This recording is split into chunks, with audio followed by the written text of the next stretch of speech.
Winter is coming, and with it snowstorms. With that in mind, prepare your plants and crops for the brutal conditions that lie ahead. Imagine waking up one frosty morning, stepping outside, and finding your greenhouse has been transformed into a frozen wasteland. The power has been out for hours, and without heat, all the hard work over the months has withered to lifeless remains. It's all gone in a flash of an eye, gardener's worst nightmare. So, how do you protect your plants from winter's icy clutches without using electricity or expensive solutions? The answer lies in time-tested methods perfected by the Amish. These farmers, living in harmony with nature, have mastered the art of heating greenhouses without modern conveniences, using nothing but the sun, compost, and ingenious techniques. Let's dive into their world and uncover the secrets to keeping your crops thriving even when the weather turns frigid. Harnessing the power of the sun, passive solar heating. The Amish use the most abundant and reliable source of heat, the sun. Unlike electric heaters, the sun doesn't come with a monthly bill or the risk of power outages. It's been warming the earth for billions of years, and the Amish have mastered how to use it to its fullest potential. The key? Strategic placement. Amish greenhouses are carefully placed to maximize sunlight exposure. They orient their structures to face the southern sky, where the sun's rays are strongest during the day. This orientation captures the maximum amount of sunlight, a practice known as passive solar heating.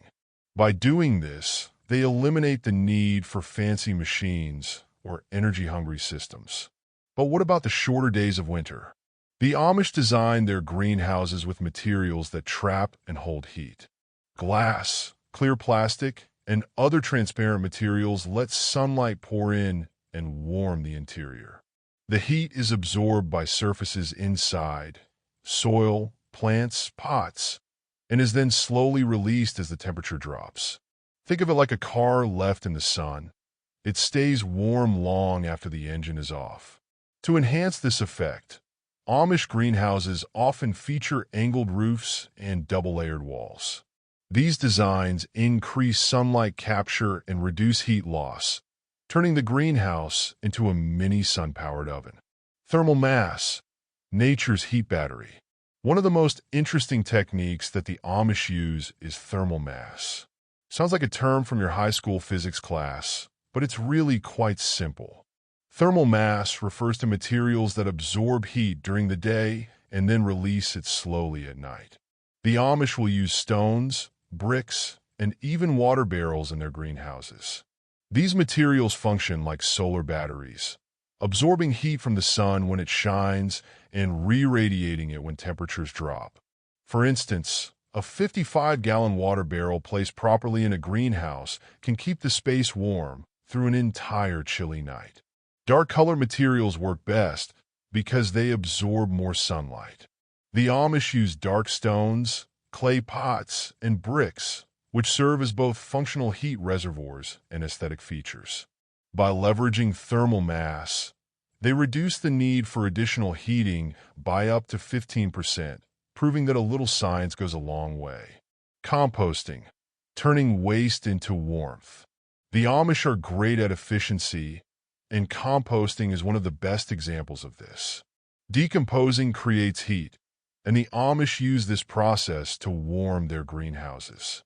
A well-maintained compost pile can heat up to 160 degrees Fahrenheit, providing a consistent source of heat. The Amish place the compost piles along the greenhouse perimeter or even inside the structure. As it decomposes, the warmth of the pile seeps into the greenhouse, making it a natural heating system. Using the right mix of greens such as kitchen scraps and grass clippings with browns such as dried leaves and straw ensures a well-balanced odor-free compost that really works. Windbreaks and insulation. Building a fortress against the cold. Cold drafts are the enemy of warmth, and the Amish know this better than anyone. To protect their greenhouses, they create natural windbreaks using trees, shrubs, or hedges. These barriers reduce wind speed by up to 50%, minimizing heat loss and creating a slightly warmer microclimate. For insulation, the Amish use straw bales at the bottom of the greenhouse. Straw is an excellent insulator because of air pockets which trap warmth. Some people even line the greenhouses with double layers of plastic or bubble wrap, which creates an air barrier for insulation and makes the inside cozy. The techniques are simple, not expensive, and remarkably effective.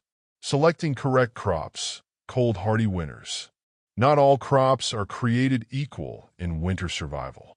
The Amish pay attention to the more hardy varieties, such as kale, spinach, carrots, and beets, the plants that really enjoy the cold.